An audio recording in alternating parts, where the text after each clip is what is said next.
ये उन फोटोज हैं बच्चों की जिनको अमेरिका की मिसाइल ने मार दिया था। मिनाब 168 लिखा हुआ है, यानी कि अमेरिका को यह संदेश देने की कोशिश की गई है कि तुम हमारे बच्चों के कातिल हो। एक तरफ वो हैं, मिनाब 168 की फोटोग्राफ दिखा रहे हैं कि साहब हम भूलेंगे नहीं, आपने हमारे बच्चों को मारा है। यहां पर डोनाल्ड ट्रंप कह रहा है कि ठीक है वो बात अलग है, लेकिन हमने भी अपने जहाज तैयार कर दिए, हम और मिसाइल मारेंगे तुम्हारे ऊपर अगर तुमने हमारी शर्तें नहीं मानी। ये कैसा नेगोशिएशन है? तो ईरान ये कहता है कि क्योंकि हमारे पास वेपन्स हैं, हमारे पास बैलिस्टिक मिसाइल्स हैं, हमारे पास क्रूज मिसाइल्स हैं, हमारे पास ड्रोन्स हैं, हमारे पास सी माइंस हैं, लिहाजा हम लोग क्या करेंगे, हमें कोई फर्क नहीं पड़ता इसमें ओमान है, कोई और देश है, इंटरनेशनल वाटर्स हैं, हमने रोका। खौफ की वजह से, दहशत की वजह से आपने पॉपुलेशन को कंट्रोल कर रखा है।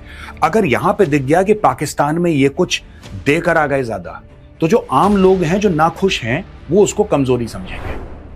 अगर आप सबको धोखा देते और पाकिस्तान को फायदा होता है, मैं वो भी मानने को तैयार हूं कि अपने मुल्क के लिए आप जिस हद तक जा सकते हैं जाएं। परेशानी यह है कि फायदा सिर्फ आसिम मुनीर और शहबाज शरीफ को होना है, और वो 25 करोड़ पाकिस्तानी फिर बेवकूफ बन जाएंगे। और फिर आज से 2 साल के बाद ख्वाजा आसिफ किसी फॉरेन चैनल को इंटरव्यू देते हुए बोलेगा कि साहब Pakistan has been used like toilet paper. आप ये मान के चलिए कि पाकिस्तान एक होटल है जिसके अंदर शादी हो रही है। पाकिस्तान को शादी के पूरे पैसे दे दिए गए कि खाना ठीक होना चाहिए और जितने भी गेस्ट हैं उनका ध्यान रखो, देखभाल रखो, उनके कमरे शमरे ठीक होने चाहिए। ये सारा का सारा पाकिस्तान को पैसा मिल गया है।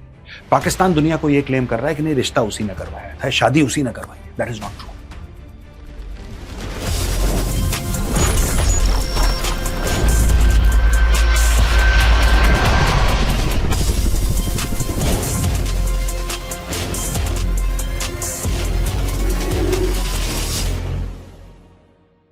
जय हिंद दोस्तों, मैं हूं मेजर गौरवारी और आप देख रहे हैं द चाणक्य डायलॉग्स।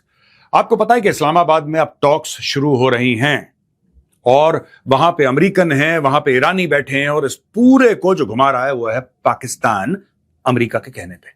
लेकिन ये जो फोटोग्राफ है ये पूरी दुनिया में बहुत वायरल हो रही है। ये जो फोटोग्राफ में खड़े हैं ये गालिबाफ हैं, और गालिबाफ जो हैं he is the speaker of the Iranian parliament. और ये फोटोग्राफ उन्होंने डाली है अपने ट्विटर हैंडल से, आगे चल के मैं आपको और डिटेल्स बताऊंगा। ये उन फोटोज हैं बच्चों की जिनको अमेरिका की मिसाइल ने मार दिया था। मिनाब 168 लिखा हुआ है और ये उन्होंने हैशटैग भी चलाया, मिनाब 168। 168 बच्चे मर गए, अमेरिका ने मिसाइल मारी थी 28 फरवरी को। अब देखिए बात क्या है, ये बड़े पावरफुल ऑप्टिक्स हैं, ये हमें मानना पड़ेगा, बड़े पावरफुल ऑप्टिक्स हैं। अब कई लोग ये कहते हैं कि साहब ईरान ने भी यह काम इजराइल में करवाया और दुनिया भर में करवाया, वहां पे भी बच्चे मारे। ये बात बिल्कुल ठीक है, that is also true, right. लेकिन मैं आपको यह फोटो क्यों दिखा रहा हूं? मैं इसलिए दिखा रहा हूं क्योंकि hatred and suspicion run so deep, ये इतना गहरा है हेट्रेड, इतना गहरा है सस्पिशन, कि जब ईरान गया है टॉक्स के लिए पाकिस्तान के अंदर, तो यह फोटो ट्वीट करी है उस आदमी ने जो कि डेलीगेशन को लीड कर रहा है, राइट। और उसमें क्या मैसेज है वो भी मैं आपको आगे चल के बताऊंगा। लेकिन यानी कि पूरा प्लेन खाली है, ईरान से जहाज चढ़ा हुआ है, इसके अंदर कुछ लोग होंगे, जाहिर सी बात है डेलीगेशन जाएगा तो 20-25 लोग तो होंगे, 2-3 लोग जो होंगे जो मेन फ्रंट एंड, फिर उनका सेक्रेटेरियल स्टाफ, और ये सब ट्रैवल करता ही है। लेकिन ये दिखाया कि प्लेन पूरा खाली, और ये बच्चों की फोटोग्राफ है। इन बच्चों को हम अपने साथ लेकर जा रहे हैं, यानी कि अमेरिका को यह संदेश देने की कोशिश की गई है कि तुम हमारे बच्चों के कातिल हो। That is the intent of this photograph. मैं इसके बारे में आपको डिटेल में आगे भी बताऊंगा। दोस्तों, वहां पे डोनाल्ड ट्रंप ये कहता है कि he is preparing military if Iran fails to comply in talks, we are loading up the ships. एक तरफ वो हैं, मिनाब 168 की फोटोग्राफ दिखा रहे हैं कि साहब हम भूलेंगे नहीं, आपने हमारे बच्चों को मारा है।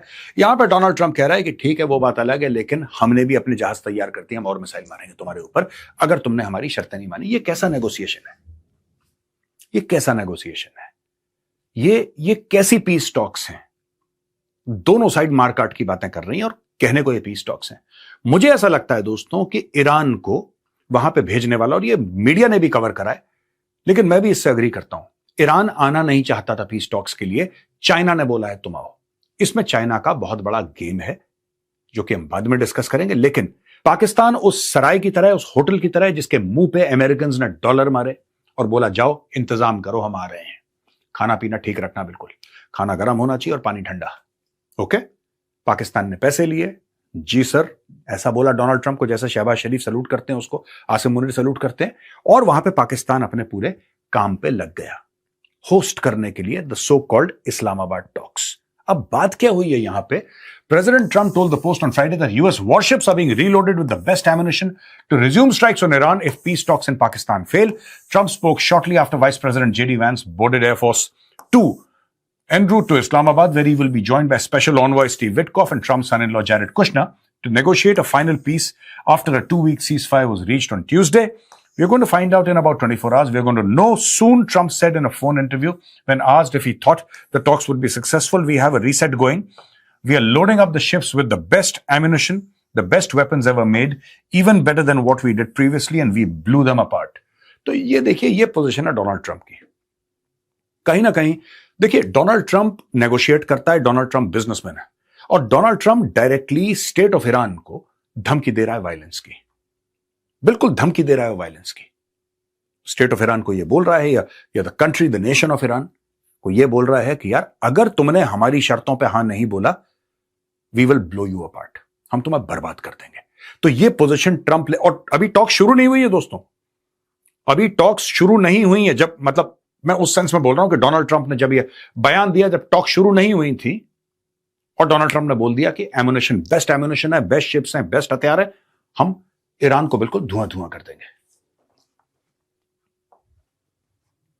यहां पे डोनाल्ड ट्रंप का एक और बयान है जो कि बहुत वायरल हो रहा है।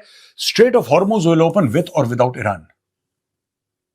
यानी कि स्ट्रेट ऑफ हॉर्मुज, ये जो इलाका है जिसको ईरान ने रोक के रखा है, डोनाल्ड ट्रंप का यह कहना है कि देखिए, ये खुलेगा और इसमें ईरान की कोई से नहीं है।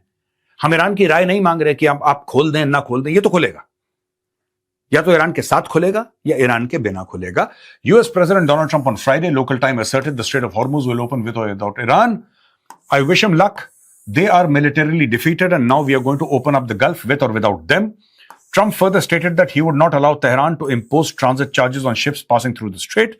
No, we are not going to allow that. It is international waters. If they are going to do that, we are not going to let that happen. यानी कि ये, अब दोस्तों मैं आपको समझाना चाहता हूं कि ये पूरा ड्रामा क्या चल रहा है स्ट्रेट ऑफ हॉर्मुज का। सिर्फ यह बात नहीं है कि ईरान जहाजों को रोक रहा है, इसमें दो पहलू हैं और दोनों मैं आपको समझाना चाहता हूं। ये जो स्ट्रेट ऑफ हॉर्मुज का आप इलाका देख रहे हैं, ये जो जहां पे स्ट्रेट ऑफ हॉर्मुज लिखा है, आप मान के चलिए मोटा मोटी कि ये जो इलाका है, इसके ऊपर ये इंटरनेशनल वाटर्स है। यानी कि ये जहां पे मैंने लाल लकीर खींची है, ये किसी भी देश को बिलोंग नहीं करती। किसी भी मुल्क का, किसी भी देश का इस इलाके के बीच वाले इलाके के ऊपर वर्चस्व नहीं है, राइट? ये इंटरनेशनल वाटर्स हैं। अब हम जाते हैं इधर, ये है, या फिर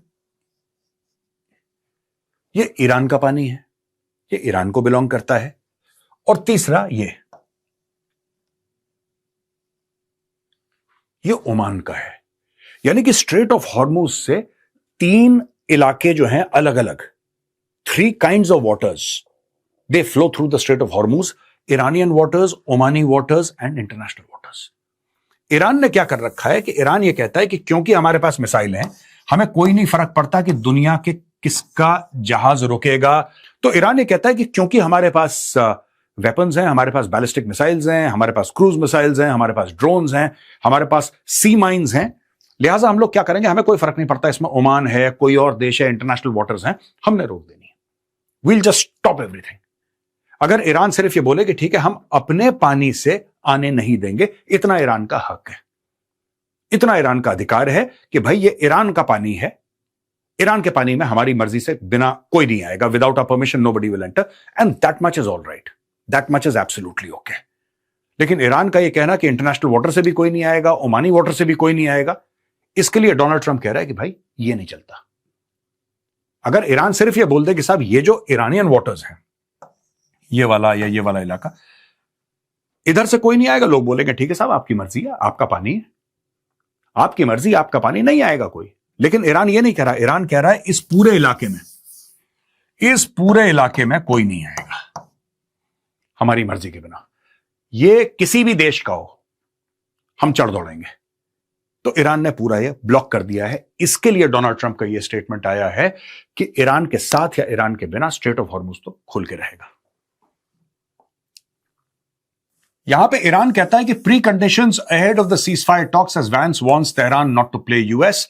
Iran demanded a truce in Lebanon and the release of its blocked assets on Friday, as US Vice President J.D. Vance warned Iran not to play Washington, casting doubt on planned ceasefire talks in Pakistan. Iran's delegation, led by Parliament Speaker Mohammad Bakr Ghalibaf, arrived in Islamabad on Friday for the talks. Iranian media reported it said that the negotiations would begin if Washington accepted Tehran's preconditions. तो यानी कि दोनों देश pre conditions लेकर आए, यार अब बात तब करेंगे जब तुम ये करोगे, वो कहता है बाद हम तब करेंगे जब तुम ये करोगे। पहले प्री कंडीशंस वहां पे सेट हो चुकी हैं। और यहां पे देखिए साहब, ये ब्लॉक्ड एसेट्स के बारे में बात करी है, लेबनान में ट्रूस के बारे में बात कर रहे हैं। ये कह रहे हैं आप मानो, पहले बातचीत बाकी मामलों में तब होगी जब पहले वहां पे। देखिए मैं आपको एक बात बता दूं फ्रॉम एन ईरानियन माइंडसेट, ठीक है। ईरान में जो मामला है, आपने कभी एक बात नोट करी है कि आपको ईरान के अंदर जो तबाही हो रही है उसके वीडियोस नहीं आ रहे, बहुत कम आ रहे हैं। कोई सैटेलाइट इमेज आ गई तो आ गई, या कुछ ऐसा हो गया तो हो गया, किसी ने गलती से वीडियो निकाल दिया। आपने जितनी भी मिसाइलें देखी हैं इधर गिरती हुई, आपने इजराइल में देखी होंगी, आपने लेबनान में देखी होंगी, या फिर आपने जो बाकी मिडिल ईस्ट की कंट्रीज हैं वहां पे कहीं आपने देख लिया कि कुछ ऑयल रिफाइनरी में आग लग रही है। आपने ना के बराबर वीडियो देखा ईरान के अंदर से। और ऐसा क्यों है? आपको क्यों लगता है कि ये ऐसा क्यों हो रहा है कि ईरान के अंदर से वीडियो नहीं आ रहे? दोस्तों, ईरान ने कई दिनों से इंटरनेट बंद कर रखा है, और अगर वहां पे आपको इंटरनेट का कनेक्शन मिल जाता है, पुलिस को यह पता लग जाता है कि आपके पास इंटरनेट है और आप कोई ऐसा वीडियो भेज रहे हैं, स्टारलिंक का कनेक्शन आपके पास है, तो 2 साल की कैद है। और जो डंडे पड़ेंगे, कोड़े पड़ेंगे, वो अलग हैं, उसके अलावा 2 साल की कैद है और फाइन बहुत तगड़ा है। तो लोगों को खौफजदा करके ईरान ने सारी की सारी इंफॉर्मेशन रोक रखी है। यहां पे क्योंकि ईरान का जो पूरा मामला है, जैसे कि इजराइल में डेमोक्रेसी है, वहां पे लोग वोट देते हैं ना, अमेरिका में वोट देते हैं। डोनाल्ड ट्रंप वोट लेकर आया, नेतन्याहू वोट लेकर आया, कल अगर चुनाव हार गए तो बाहर हो जाएंगे, कोई और आ जाएगा। ईरान में ऐसा नहीं है। ईरान में ऐसा नहीं है। 1989 से 2006 फरवरी 28 तक सुप्रीम लीडर ही था। नीचे वाले आए गए, राष्ट्रपति आए गए, अभी मसूद पेज़ेश्कियां हैं, पहले अहमदीनेजाद था, कोई और था उसके पहले, लेकिन जो सुप्रीम लीडर है, बॉस वही है यार। 30-40 साल से कोई उसको बदल नहीं सकता, उसका वर्चस्व। अब उसका बेटा आ गया मुस्तफा खामेनी। अमेरिका में इसके पहले जो बाइडेन था, इसके बाद डोनाल्ड ट्रंप के बाद कौन आता है किसी को नहीं पता। Whoever will win the election, Trump नहीं आ सकता, because American law does not allow the president to be the president for more than 2 terms. उनका है 2 टर्म्स का एक वो है, कैप है। तो ईरान में क्योंकि खौफ की वजह से, दहशत की वजह से आपने पॉपुलेशन को कंट्रोल कर रखा है, अगर यहां पे दिख गया कि पाकिस्तान में ये कुछ देकर आ गए ज्यादा, तो जो आम लोग हैं, जो नाखुश हैं, वो उसको कमजोरी समझेंगे, और कमजोरी ईरान दिखा नहीं सकता। डोनाल्ड ट्रंप का क्या होगा अगर डोनाल्ड ट्रंप कमजोर हो गया? तो डोनाल्ड ट्रंप कमजोर भी पड़ गया यहां पे, और डोनाल्ड ट्रंप ने यू टर्न भी ले लिया, तो उससे होगा क्या?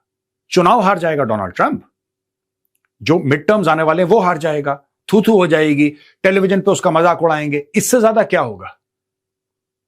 ईरान में अगर ये हो गया तो ईरान में जानें चली जाएंगी, तख्ता पलट हो जाएगा। इसलिए ईरान को और मजबूत अपनी पोजीशन एक लेनी पड़ेगी। ईरान की मजबूरी है। Iran has to take a very very tough stand in this negotiation, वरना वहां पे तख्ता पलट हो जाएगा ईरान के अंदर। तो दोस्तों, ये है, if the Iranians are willing to negotiate in good faith, we are certainly willing to extend the open hand. If they're going to try to play us, then they're going to find negotiating team is not that receptive. तो Donald Trump ने भी बोल दिया जाने से पहले, और JD Vance ने भी बोल दिया।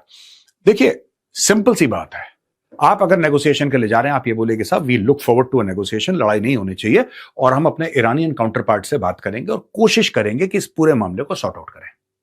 अगर यह बयान जाए तो फिर लोगों को उम्मीद ये बने कि हाँ साहब, ये एक्चुअली शांति चाहते हैं, ये पीस चाहते हैं, इसलिए दोनों तरफ से ऑप्टिक्स आर इंपॉर्टेंट। आप जो प्रेस को बोलते हैं, दैट्स वेरी इंपॉर्टेंट।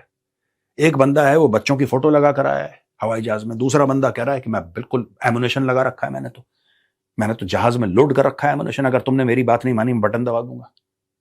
तो ऐसे में क्या नेगोशिएशन होना है? ईरान की पार्लियामेंट के स्पीकर हैं ये गालिबाफ, और ये लिखते हैं इधर, My companions on this flight, Minab 168. इस फ्लाइट में मेरे साथी। आप ये देखिए कितना बड़ा स्टेटमेंट है ईरान का पीस टॉक्स के पहले। ये देख रहे हैं बच्चों की फोटोग्राफ, इनकी फोटो साइट से ली गई है और ये कह रहे हैं माई कंपेनियंस ऑन दिस फ्लाइट, मेरे जो साथी हैं, मेरे साथ चलने वाले, मेरे साथ सफर करने वाले इस फ्लाइट में, यानी कि पाकिस्तान जो फ्लाइट जा रही है, जो ईरान से पाकिस्तान फ्लाइट जा रही है, उस फ्लाइट में सफर करने वाले ये मेरे को ट्रैवलर्स हैं, मेरे साथ चलने वाले हैं। ये हैं मिनाब 168, यानी कि 168 बच्चे जो अमेरिका ने मिनाब में एक स्कूल में मिसाइल डाल के मार दिए थे। ये वाली वो फोटोग्राफ और ये इनका ट्वीट है दोस्तों, my companions on this flight, Minab 168। Blood soaked school bags, shoes, Iran brings Minab 168 children's items to Islamabad peace talks. और ये जो हैं ये ओरिजिनल स्कूल बैग्स हैं अकॉर्डिंग टू मीडिया रिपोर्ट से, नए नहीं खरीदे। ये इन बच्चों के स्कूल बैग थे, किसी में बच्चों का खून लगा हुआ है ना। और ये कह रहे हैं कि उनके जूते हैं बच्चों के जिसमें बच्चों का खून लगा हुआ है। वो सारे के सारी चीजें ईरानी लेकर आए हैं इस्लामाबाद अपने जहाज में रख के कि ये हमारे बच्चों का खून है, अब हम तुमसे बातचीत करते हैं, बताओ तुम क्या कह रहे हो, right? An Iranian delegation led by Speaker Mohammad Bagher Ghalibaf arrived in Islamabad carrying symbolic reminders of the human toll of the ongoing conflict. Blood-stained school bags, shoes, white flowers, and photographs of children from Minab were placed in front row of their flight, underscoring the tragedy. The delegation has been named Minab 168 in reference to the school children reportedly killed during the first day of US-Israel strikes on Iran. Amplifying the message, the Iranian embassy in South Africa reposted the image stating, "We will never forget the children of Minab." Hardening of positions हो चुकी हैं बातचीत से पहले, hardening of positions. क्योंकि देखिए मैं आपको ये कह रहा हूं ना कि अगर इंटेंट आए, अगर ये फोटोग्राफ नहीं आते, जैसा डोनाल्ड ट्रंप वहां पे बैठ के धमकियां दे रहा है कि मैं तुम्हें उड़ा दूंगा, एम्यूनिशन, ये सब, जेडी वैंस ने भी एक हल्की फुल्की धमकी दे दी, बेचारा वाइस प्रेसिडेंट है, उसके हाथ में ज्यादा कुछ नहीं है, लेकिन अपनी औकात के हिसाब से उसने भी एक छोटी मोटी सुरसुरी सी धमकी दे दी वहां पे कि हम लोग ये नहीं करेंगे, यू नो व्हाटएवर। ये शुरुआती इसकी बुरी हुई है। Iranians have every right to express their outrage and their grief. I'm not denying them that, right? But when you publicly post such images, which means that you're going there under protest, आप दिल से convince नहीं है कि आपको America के साथ peace deal करनी है, आप दिल से कन्विंस नहीं है, आपको भेजा जा रहा है, और ये भेजा जा रहा है वाला फैक्टर चाइनीज है। यहां पे दोस्तों रूवन अजार हैं, इजरायली एम्बेसडर टू इंडिया, उन्होंने बोला है कि वी डोंट ट्रस्ट पाकिस्तान। अब इसके बारे में मैं आपको बताऊंगा क्यों इजरायली एम्बेसडर ने ये बोला कि we don't trust Pakistan.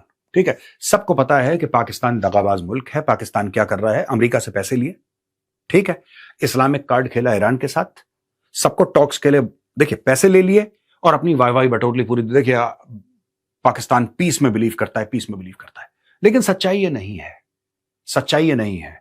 Pakistan ने, ठीक है, अमेरिका को भी चूरन दिया, ईरान को भी धोखा दिया, सबको प्ले कर रहा है पाकिस्तान। और किस लिए? अगर आप सबको प्ले कर रहे हैं और आपके मुल्क को फायदा हो रहा है तो मैं पाकिस्तानियों को कहूंगा वेल डन। अगर आप सबको धोखा देते हैं और पाकिस्तान को फायदा होता है, मैं वो भी मानने को तैयार हूं कि अपने मुल्क के लिए आप जिस हद तक जा सकते हैं जाएं। परेशानी यह है कि फायदा सिर्फ आसिम मुनीर और शहबाज शरीफ को होना है और वो 25 करोड़ पाकिस्तानी फिर बेवकूफ बन जाएंगे। और फिर आज से 2 साल के बाद ख्वाजा आसिफ किसी फॉरेन चैनल को इंटरव्यू देते हुए बोलेगा कि साहब Pakistan has been used like toilet paper. यह होने वाला है। आपके मुल्क के लिए जो आप करें वो जायज है, अगर आपके मुल्क का फायदा है। आप पाकिस्तानी हो, कोई बात नहीं, अगर आप पाकिस्तान के फायदे के लिए कर रहे हैं तो जायज है। लेकिन यहां पे कुछ खानदानों का फायदा है, पाकिस्तान का फायदा कुछ नहीं है। और जो आदमी दोगलापन करता है, जो आदमी फ्रॉड करता है, जो आदमी गद्दारी करता है, जो डिसलॉयल्टी दिखाता है, पकड़ा जाता है। आज नहीं, कल नहीं, परसों पकड़ा जाता है। Israeli ambassador to India, Reuven Azar, on Tuesday expressed distrust in Pakistan, calling it a country that sponsors terrorism ahead of the US-Iran peace talks in Islamabad. We don't trust Pakistan as it sponsors terrorism, relying on our American friends to address the situation. अब ये उनके बयान है, official बयान है state of Israel के। आपने ख्वाजा आसिफ के भी बयान देखे। ख्वाजा आसिफ ने बोल दिया कि जूस को मार दो, यूरोपियन जूस को निकाल दो, स्टेट ऑफ इजराइल को खत्म कर दो, ये सब। फिर डर के मारे ख्वाजा आसिफ ने, being a typical Lahori, typical Lahori, पहले बढ़ के मारी, उसके बाद डर के मारे यू टर्न लेकर ट्वीट अपना डिलीट कर दिया। इजरायलियों ने अपना ट्वीट कोई डिलीट नहीं किया, वो जो मानते हैं वो करते हैं। ठीक है, अब मैं दोस्तों एक मैप पे आपको एक चीज समझाना चाहता हूं, इट्स इंपॉर्टेंट, कि ये जो टॉक्स हैं मैं क्यों कह रहा हूं कि ये फेल हो जाएंगे। अब दोस्तों देखिए लोकेशन ऑफ अटैक्स हैं, ये जितने भी लाल लाल डॉट्स हैं, ये देखिए साहब, लेबनान में वॉर चल रहा है, इजराइल में चल रहा है, जॉर्डन में चल रहा है, आप यहां पे सऊदी अरब देखिए, यमन देखिए, यहां से भी मिसाइल फायर हुई हैं, यहां पे भी गिरी हैं, ओमान देख लीजिए, यूएई देख लीजिए, कतर, बहरेन, कुवैत और ऑफ कोर्स ईरान, राइट। ये सारे के सारे मुल्क हैं जो इस लड़ाई में शामिल हैं, जिनके ऊपर या तो हमला हुआ है, उन्होंने हमला किया है, बोथ, राइट। अमेरिका इस मैप पे नहीं है, it is also one of the belligerents, America. अब ये जो बातचीत चल रही है वहां पे, ये जो पूरी बातचीत पाकिस्तान में चल रही है, वो चल रही है ईरान यूएस के बीच में। उसमें ना लेबनान वाले हैं, ना जॉर्डन वाले हैं, ना इजराइल वाले हैं, ना कुवैत वाले हैं, ना सऊदी अरब वाले हैं, ना बहरेन वाले हैं, ना कतर वाले हैं, ना यूएई वाले हैं, ना यमन वाले हैं, ना ओमान वाले हैं। कोई वाले नहीं है वहां पे, ये सिर्फ दो लोग आपस में बातचीत कर रहे हैं। अब एक बात बताइए, इनका जो नुकसान हुआ है, चलो इजराइल ने अटैक करा, हम इजराइल के नुकसान की बात नहीं कर रहे, ठीक है। जॉर्डन में नुकसान हुआ, कुवैत में, Riyadh, Bahrain, Qatar, UAE, Oman, इन सब देशों में जो नुकसान हुआ है, इसकी भरपाई कौन करेगा? अगर यूएसए हाथ भी मिला लेता है ईरान से, मैं कह रहा हूं बेस्ट सिनेरियो जो आप समझते हैं कि हाथ मिला लिया कि चलो ठीक है, कोई बात नहीं, गिले शिकवे दूर, और ठीक है, हम आपको परेशान नहीं करेंगे, आप एटम बॉम्ब भी बना लो, बैलिस्टिक मिसाइल भी बना लो, 15-20 हजार किलोमीटर की बैलिस्टिक मिसाइल बना लो, हमें कोई दिक्कत नहीं, हम आपके ऊपर सारे सैंक्शंस खत्म करते हैं, और सारे जितने भी रिस्ट्रिक्शंस हैं हम सब खत्म करते हैं, हम आपके साथ ट्रेड करेंगे, आपका तेल खरीदेंगे, आप जो बेस्ट पॉसिबल डील है आप दे दो, ईरान को दे दो। आप ईरान को यह भी बोल दो कि भैया ये जो स्ट्रेट ऑफ हॉर्मुज है ये तुम्हारा है, United states of America believe करता है कि स्ट्रेट ऑफ हॉर्मुज ओमान का नहीं है, इंटरनेशनल वाटर कुछ नहीं होता, सबका सब ईरान का है। मैं तो कह रहा हूं पूरा का पूरा पर्शियन गल्फ जो है वो ईरान का है। आपने मान लिया, फिर क्या होगा? नेक्स्ट स्टेप में क्या होगा? ये जो बाकी देश हैं, इनका क्या होगा? मैं आपको बताता हूं दोस्तों, देखिए, बात सिर्फ ये नहीं है कि Iran straight of Hormuz control करेगा। हम लोग स्ट्रेट ऑफ हॉर्मुज पे इतना क्यों ध्यान दे रहे हैं? भारतीय मीडिया, हम लोग कह रहे हैं यहां से तेल नहीं आ रहा, गैस नहीं आ रही, भारत में दाम बढ़ रहे हैं, भारत में दाम बढ़ जाएंगे, भारत में। ओ भाई सुनो, मेरी बात सुनो, भारत में दाम बढ़ जाएंगे, ये बात सच है, ठीक है, दिस इज एब्सोल्युटली ट्रू। लेकिन एक बात, हम लोगों को दिक्कत हो रही है इसलिए हम ये बात कर रहे हैं। हमारा इस लड़ाई से कोई लेना है कि न लेना दो, हमारे पास तो कोई अमेरिकन एयरबेस नहीं है, हमने तो नहीं बोला जाके मारो, हमने उनको भी नहीं बोला तुम इधर आके मारो, लेकिन हमें इससे इंपैक्ट हो रहा है इसलिए हम बातचीत कर रहे हैं। अब जो हम लोग सोचते हैं या पूरी दुनिया भी सोच रही है, वो इस तरफ से सोच रही है। उनको ऐसा लग रहा है कि एक तरफा कार्रवाई है, यहां से ऑयल और गैस आती है और भारत में जाती है, चाइना में जाती है, जापान में जाती है, साउथ कोरिया में जाती है, दुनिया भर में जाती है, यहां से गैस निकल के, जो कि सच है। लेकिन एक और कहानी है दोस्तों इसमें, जिसके बारे में हम लोग बातचीत नहीं करते। ये पूरा जो इलाका है ना, ये पूरा इलाका या तो रेगिस्तान है या आधा रेगिस्तान है। पहले आप ये बात समझ लीजिए। आपको पता है सऊदी अरब में कितना रेगिस्तान है, कुवैत, पूरी धूल धूल उड़ती रहती है, धूल मिट्टी। यहां पे इतना एग्रीकल्चर नहीं होता, होता है बहुत कम होता है। कभी आपने सोचा है कि यूएई में, कतर में, बहरेन में, कुवैत में, ओमान का फिर भी देखिए समुद्री रास्ता यहां से लगता है, ओमान को कोई जरूरत नहीं है स्ट्रेट ऑफ हॉर्मुज की, नहीं जरूरत है, इसके लिए बहुत इंपॉर्टेंट है, लेकिन ओमान का ये देखिए ज्योग्राफी ऐसी है कि ओमान अगर भारत कुछ भेजना चाहे तो ये सीधा पहुंचा सूरत या नीचे मुंबई पहुंच गया, ओमान को कोई फर्क नहीं पड़ता। लेकिन आप ये बताइए ना, ये कुवैत, ये क्या करेगा? चलिए हम ये मान के चलते हैं कि जो बगदाद है, ये इराक, यहां से चलिए मानिए कि इराक का भी कोई अच्छा मामला है ईरान के साथ, ठीक है, वो भी शिया, ये भी शिया, ज्यादातर मेजॉरिटी शिया है, उनका अच्छा मामला है। इनका क्या होगा? जो सऊदी अरब है उनका यहां से मामला पूरा ऊपर जा सकता है, ठीक है, नीचे बाबल मंदेब है, ये वाला इलाका, तो ठीक है, कोई बात नहीं। बहरेन का क्या होगा? कतर क्या होगा? यूएई का क्या होगा? जब मैं कहता हूं क्या होगा, मैं सिर्फ तेल और गैस के जाने की बात नहीं कर रहा, मैंने बोला डेजर्ट है, इनका पूरा 90% खाना बाहर से आता है भाई। ये जो खाना खाते हैं, खाना ये क्या, यहां पे गेहूं उग रहे हैं, यहां पे ये चावल उग रहा है, ये सारा का सारा खाना यहां से आता है। उस खाने का क्या होगा? यहां पे डिसैलिनेशन प्लांट्स हैं जिसको ईरान ने टारगेट करा है पानी पीने के लिए, उसका क्या होगा? तो ये सारी की सारी चीजें जो है ना, इसमें फैक्टर इन की नहीं गई। इतने सारे लोग हैं जो कि इंपैक्टेड हैं डायरेक्टली इस वॉर से, जिनके ऊपर मिसाइल गिरी है, उनके बारे में कोई बात नहीं कर रहा। यहां पे सिर्फ ईरान और यूएस ने आपस में, क्योंकि डोनाल्ड ट्रंप चाहता था, ईरान नहीं आना चाहता था, चाइना चाहता था ईरान आए, तो मरता क्या ना करता वो चला गया, ठीक है चाइना इतना सपोर्ट कर रहा है, चलो चलते हैं। तो दोनों ने बिल्कुल खतरनाक पोजीशंस ले ली हैं दोस्तों।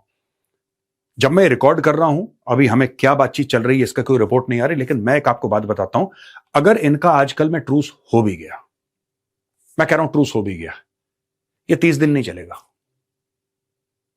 अगर हो गया तो ये 30 दिन नहीं चलेगा, ये फिर से, क्योंकि पोजीशंस आपने ऐसी ले ली हैं कि या तो इनका तख्ता पलट हो जाएगा ईरान में, अगर ये कमजोर हो गए तो फिर लोग इनके ऊपर चढ़ दौड़ेंगे, या फिर डोनाल्ड ट्रंप ये सोचेगा कि यार नवंबर का मैं मिड टर्म हार जाऊंगा अगर मैं स्ट्रांग मैन की तरह सामने नहीं आया। तो मामला बहुत पेचीदा है दोस्तों इसका। और पाकिस्तान सिंपली, जैसे मैंने आपको बताया था ना, Pakistan is simply a hotel. आप ये मान के चलिए कि पाकिस्तान एक होटल है जिसके अंदर शादी हो रही है।